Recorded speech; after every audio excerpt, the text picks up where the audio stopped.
கதைச்சு கொள்ளாமல் அர்ச்சுனா பற்றியும் கௌசல்யா பற்றியும் ஏதோ ஒரு விஷயத்தை கதைக்க வேண்டும் என்ற ஒரு சிந்தனை அவர்கிட்ட ஏன் ஏற்பட்டது? இந்த வடக்கில் நடக்கிற ஏனைய தவறுகளும் சமூகத்தில் நடக்கிற அரசியல் மாற்றங்களுக்கான பெரிய ஊழல்களும் ஏன் அவர்கிட்ட கண்ணுக்கு தெரியலையா? இதுகளை கதைக்க வேண்டிய நேரத்தில் இன்றைக்கு சாவச்சேரி பிரச்சனை ஒன்று உருவாகி நான் திருப்ப அந்த வடக்கில் இருக்கிற அனைத்து அரசியல்வாதிகளுக்கும் சமூக ஆர்வலருக்கும் நான் கேட்கிற கேள்வி, அதுல பங்கு பெற்றி கொள்ளாத அதுக்கு அதாவது ஊக்கமளிக்காத அனைவருக்கும் கேட்கிற கேள்வி, திருப்ப பதிவு செய்யற 80ஆம் ஆண்டு சாவச்சேரி வைத்தியசாலையில குழந்தை கிடைச்சு அந்த குழந்தைய திருமணம் செய்தவர் என்னுடைய ஃப்ரெண்ட். இன்றைக்கு அங்க ஒரு பிரசவாட்டு இருந்தது சாவச்சேரியில் 80ஆம் ஆண்டு. இன்றைக்கு 2024 அர்ச்சனா போகும் வரைக்கும் பிரசவாட்டு இருக்கான புள்ள புரியலாது. சத்திர சிகிச்சை பிரிவு இருக்குது, ஆனா சத்திர சிகிச்சை செய்ய முடியாது. அப்ப இந்த தவறுகள் எல்லாம் இடம்பெறைக்க இந்த கம்பவாரதி ஐயா இங்க போனவர் நித்திர கொண்டு இருந்தவரா, உறக்க நிலையில இருந்தவரா, இல்லாட்டி வேறு ஏதாவது உலகத்துல இருந்தவரா? அர்ச்சுனாவுடைய தவறுகளையோ அர்ச்சுனா பற்றி விமர்சிக்க வேண்டாம் என்றோ நாங்க சொல்லல.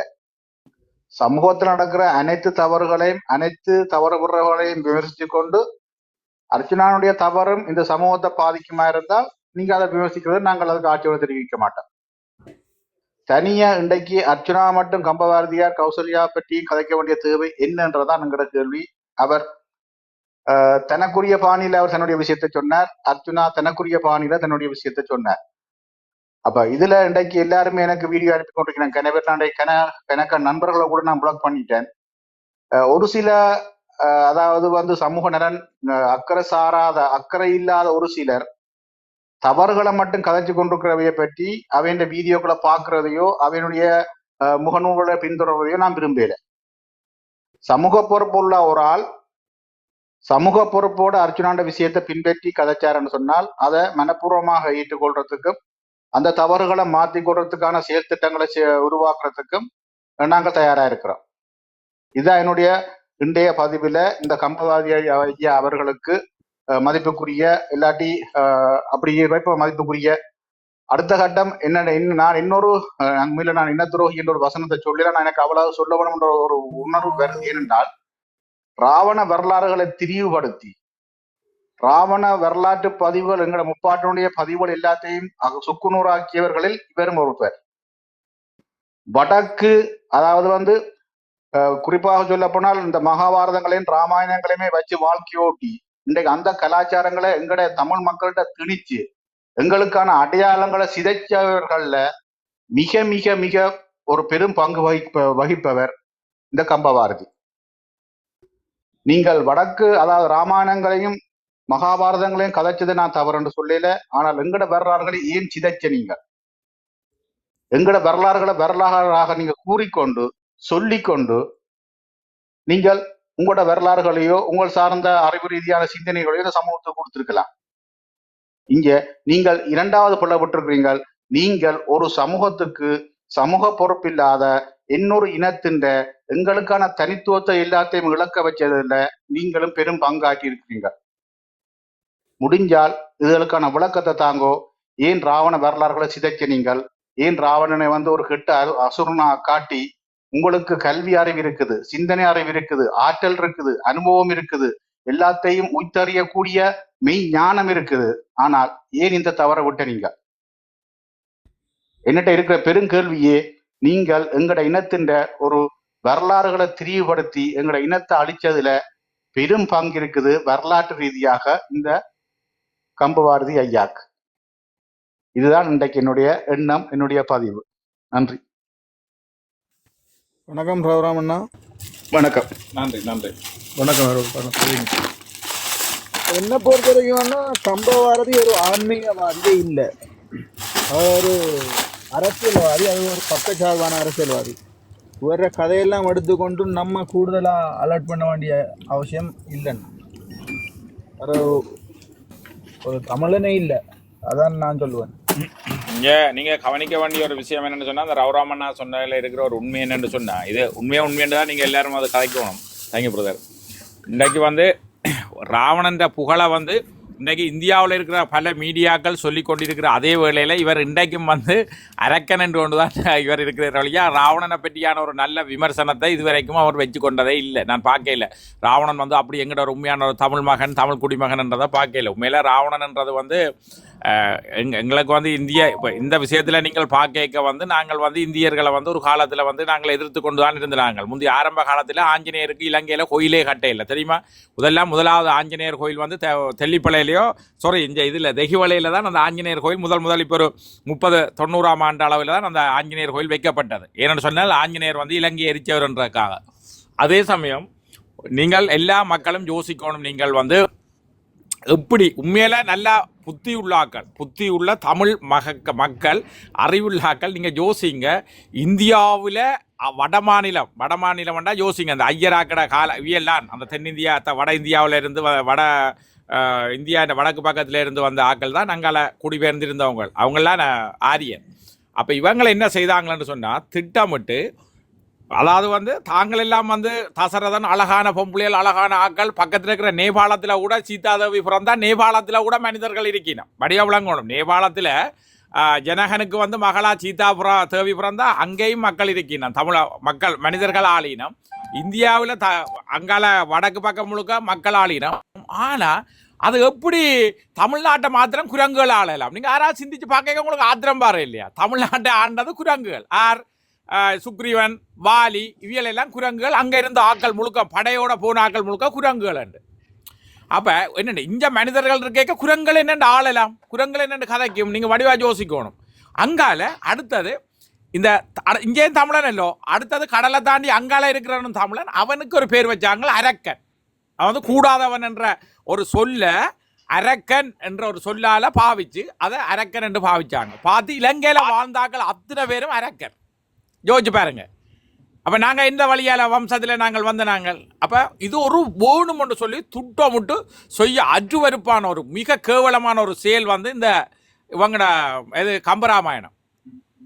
கம்பர் எழுதினது. கம்பரார் அவன் வர்ற ஆரியன், சரியான. அப்போ ஆரிய பிராமணன். அப்போ அவங்களெல்லாம் வந்து எங்களை குரங்குகளும் அசுரன் என்றும் செய்து போட்டு இலங்கையில் இருந்த இனியோனில் என்ற ஒரு திறமான ஒரு மன்னன் வந்து ராவணன் அவ்வளோ கலைகளும் தொழில்நுட்பங்களையும் கற்றவர். அப்படி ஒரு தொழில்நுட்பம் இருந்தபடியாகத்தான் முதல் உலகத்தில் வந்து ஒரு விமானத்தை பயன்படுத்தி புஷ்பா விமானம் ஒன்றை கொண்டே இந்தியாவுக்கு போயிட்டு அங்கேருந்து சிறப்பிடிச்சு கொண்டு வந்தார் சீதாதேவியை, சரிதானே? ஆனால் அதுண்ட வரலாறு நீங்கள் நினைக்குமா போல் மனைவி ஆசையில் தான் பிடிச்சி கொண்டு வந்தாண்டில் அதுக்கு ஒரு வரலாறு ஒன்று இருக்குது. அது என்னென்னு சொன்னால் அது அவற்றுக்கு ஒரு சாத்திரத்தில் சொல்லப்படுது. தனக்கு பிறந்த மூத்த மகளால் உயிருக்கு ஆபத்துன்னு சொல்லி அதை கடலில் மண்டோதரி ராவணன் மனைவி கடலில் விடுறா. வேண்டாம் இவர் வட்டி இதாண்ட சொல்கிறார், இந்த பிள்ளை எங்களுக்கு வேண்டாம்னு சொன்னால் அவள் தெரியாமல் அந்த பிள்ளைய இது கொடுத்து அதை வந்து பிள்ளையில் கொடுத்து போன இடத்துல அதை போய் அங்கே ஜனகன் அந்த பிள்ளையை கண்டெடுத்து அவள் வளர்த்து கொண்டு வரார். வளர்ந்து ஒரு கட்டத்துக்கு மேலே தான் அவருக்கு தெரியுது அது தன் மகள் சீதாதேவி என்று சொல்லி. அதுக்கு பிறகு அவள் காட்டில் இருக்கிறதா தன் தகப்பனுக்கு விருப்பம் இல்லை. ராவணனுக்கு என்ற பிள்ளை கஷ்டப்படணுமோன்று அவர் விரும்ப இல்லை. அதால் தன் மகளை இலங்கையில் அந்த 14 ஆண்டுகளையும் ராமர் திருப்பி போக மாட்டேன்னு தெரிஞ்சால தன் மகள் அவ்வளோ காலத்துக்கு வந்து தன் தந்தையோடையும் தாயோடையும் இருக்கட்டும், தான் செய்த பிள்ளைக்கு பிரதி உகாரமாக நான் என் மகளை இலங்கையை கூட்டிக் கொண்டு போகணும் தானே அவர் கூட்டிக் கொண்டு போனவர். அதே ஒரு ராமாயணத்தின் ஒரு பகுதியில் சொல்லப்படும் 289. அப்போ அங்கே கூட்டிக் கொண்டு போன இடத்துல இவியல் இந்த சண்டை நடந்தன்னு சொல்லி ஏன்னு சொன்னால் அந்த ராமாயணத்தை எழுதினவர் ஒரு ஆள் இல்லை. வால்மீகி ராமாயணம், கம்பராமாயணம், மற்றது ரகுவம்சம், மற்றது ஆஞ்சநேயர் புராணம், இப்படி ஒரு 8 பேருக்கிட்ட இதை பற்றி எழுதியிருக்கிறோம். அப்போ ஒவ்வொன்றிலையும் புரிம்பாக தான் இருக்குது இந்த ராமாயணத்தில் வந்து. அதில் கம்பர் வந்து கணக்கை வந்து அடித்து வச்சு புழுகி இது எங்களை அந்த தங்களுக்கிட்ட மாதிரி ஆரணிய காண்டங்கள் அதுகள் எல்லாம் மாற்றி எல்லாம் செய்தது. ஸோ நாங்கள் எங்களை வந்து வேணுமென்று சொல்லியே சித்தரிச்சா என்று சொல்லி இவருக்கு தெரியும், கம்பபாரதிக்கு தெரியும் வந்து இவ்வளோ பாட்டுகள் அதுகள் எல்லாம் செய்தவர். ஆனால் தமிழருக்காகவும் இலங்கை தமிழ் மக்களுக்காகவும் அந்த உண்மையை வந்து அவர் ஒரு காலம் உடைச்சி கதைக்காமல் அதோடையே போனேன். அது வந்து உண்மையான ஒரு கேவலங்கட்ட செயல். எங்களை வந்து ஒரு அரக்கரன் அவங்க சொல்கிறத பார்த்து கொண்டு அதை வந்து கொண்டு போனவர் ஒரு காலம் வந்து அவர் எங்களுக்கு எதிராக வந்து இந்த மக்களுக்கு எதிராக வந்து அவர் கதைக்க இல்லை. ஓகே இப்படி நீங்கள் செய்தது போல இதுதான் என்று சொல்லி ஏன் உங்களுக்கு தேவை வந்து உங்களை எல்லாரும் புகழணும், இந்தியாவரையும் அழைக்கணும், தமிழ்நாட்டில் இருந்து எல்லாரையும் உங்களை பெரிய ஆள் ஆக்கணும்ன்றக்காண்டி நீங்கள் எதிர்க்க விரும்ப இல்லை. அதாவது வந்து பார்ப்பனற்ற கொள்கைகளை வந்து நீங்கள் எதிர்க்க விரும்பாமல் இருந்த நீங்கள், சரிதானே? அப்போ நாங்களெல்லாம் அப்படி இல்லை. நாங்கள் எல்லாம் இதுக்காண்டி போராடுற ஆக்கள் எல்லாம் வந்து நான் மதம் சொன்னேன் உதப்பட்டியான கட்டுரைகள் எல்லாம் நாங்கள் எல்லாம் பெரிய அளவில் எழுதி பெரிய ரீச் ஆக்குற அளவுக்கு எல்லாம் செய்தேன் நான் அதில் போய் ஒவ்வொரு தரம் போய் பாருங்கள் அந்த ராவணன் வரலாறுன்றதை வந்து வடிவாக தேடி பார்த்தீங்கன்னு சொன்னால் ஒருத்தருக்கும் விளாங்கும். அப்போ நாங்கள் எங்களுக்குள்ள உணர்வணும், எங்களுக்கு பார்ப்பனியர், அதாவது முக்கியமாக இந்த ஐயர் வம்சம்ன்றது எங்களுக்கும் ஐயர் வம்சத்துக்கும் வந்து உண்மையில எங்களுக்கு ஒரு எட்டா பொருத்தமான ஆக்கள் வந்து எங்களை இன்றைக்கும் மொழி ரீதியாக புரிச்சு வச்சிருக்கிறாங்க. பாருங்கள், ஆண்டவன்கிட்ட நாங்கள் எங்கட குறைகளை சொல்லி என்னத்தால் கதைக்கிறோம், தமிழாலாம் கதைக்கிறோம். அப்படியான கோயிலே அந்த ஐயர் வந்து அதே சமஸ்கிருதம் இந்திய மொழியை கொண்டு வந்து இன்றைக்கும் வச்சுக்கிறாங்க. எங்களால் மாற்ற இல்லாமல் இருக்குது. நாங்கள் இப்போவும் அதுக்கு அடிமையாக தான் இருக்கிறோம். ஒவ்வொரு கோயில்களில் நீங்கள் அடிமையாக தான் போய் கொண்டிருக்கிறீங்க. அப்போ இந்த கம்பபாரதியான ஆக்களை வந்து நாங்கள் கட்டாயம் வந்து தமிழுக்காக பாடுபட்டேன்னு சொல்லி இல்லாது வேணுமெண்டா இந்திய பார்ப்பனர்களுக்காண்டி பாடுபட்ட ஒரு மனிதராக தான் நான் சொல்லுவேன். ஓகே, நான் சொன்னால் கணக்கை கதைக்கலாம், கதைங்க. ஓகே, மற்றது நாங்கள் இந்த ஒன்றையும் பார்க்கணும் சுரேசன். அப்படி என்றால் ஓகே, ராமர் அங்கே இருந்து சீதாவை கடத்தி போட்டாருன்னு எத்தனையோ பேர்ட்ட உதவியோட தான் கடந்து பாடத்தை போட்டு இங்கால வந்து சீதாதேவியை போட்டு கொண்டு போனாருன்னு சொல்லி வரலாறு சொல்லுதுன்னு சொல்லி பதிவு செய்திருக்காங்க. ஆனால் எங்கட ராவணன் புத்தக விமானத்துல போனான்னு சொன்னால் அதுண்ட வரலாறுகளையும் அதுண்ட விஷயங்களையும் அவர் எப்படி போனார், எப்படியான ஒரு ஆற்றல் மிக்க ஒரு அரசனாக எப்படி ஒரு தனித்துவத்தோடு அதெல்லாம் இயக்கப்பட்டதுன்ற வரலாறுகள் எல்லாத்தையும் சிதைச்சு போட்டாங்க. இன்றைக்கு எங்கட விடுதலை போராட்டம், இன்றைக்கு தேசிய தலைவர்கிட்ட ஒரு விஷயத்த தேசிய தலைவர் இன்றைக்கு பயங்கரவாதி என்று என்னென்று இந்த வடக்கு இந்தியா என்ற ஒரு நாடு முத்திர குத்தி சீரழிச்சதோ இதே மாதிரிதான் எங்களுக்கு பிரச்சனையே எங்க இருந்துன்னு சொன்னால் காலங்காலமாக தமிழர்கள், அதாவது ஈழத்தமிழர்களுக்கான பிரச்சனையே இந்தியா தான்.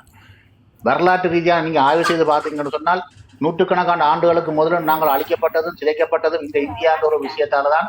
இன்றைக்கும் எங்களுக்கான விஷயங்கள் எங்களோட மக்களுக்கான சுதந்திரத்திலிருந்து அடிப்படை வாழ்வியலிருந்து எல்லாமே சிதைக்கப்பட்டு கொண்டிருக்கிறது இந்த இந்தியான்ற ஒரு ஆதிக்கத்தாலதான். இந்த ஆதிக்கங்களுக்கு துணை போனவர் தான் இன்றைக்கு இந்த கம்பபாரதி என்ற ஒரு ஆள். இவர் எங்கட தேசத்துக்கும் எங்கட தேசியத்துக்கும் எங்கட மக்களுக்கும் வரலாறுகளை தெரிவு செய்தவற்ற வரலாற்று திரிவு உங்களுக்கு பெருசா தெரியல. அர்ச்சுனா சொன்ன ஒரு வசனங்கள் தான் உங்களுக்கு பெருசா தெரியுது இந்த சமூகத்துல. இதுதான் இன்றைக்கு நான் இதுல முன்வைக்கிற கேள்வியும் இந்த சமூகத்துக்கு நான் சொல்ற ஒரு விஷயமா இன்றைக்கு இருக்கு. நன்றி. மற்றது கதைக்கிறேன்டா கதைங்க ஒரு நீங்க பழைய காலத்தோட நிக்கிறீங்கள். நிகழ்காலத்திலேயே என்ன நிதர்சனத்துக்குள்ள இருந்த ஒரு ஆள் சொன்னது புதுவை அண்மையோடைய இவர் எல்லாம்ல சரி வராமத்தானா விட்டுட்டு வெளியால போய் நின்றவர்.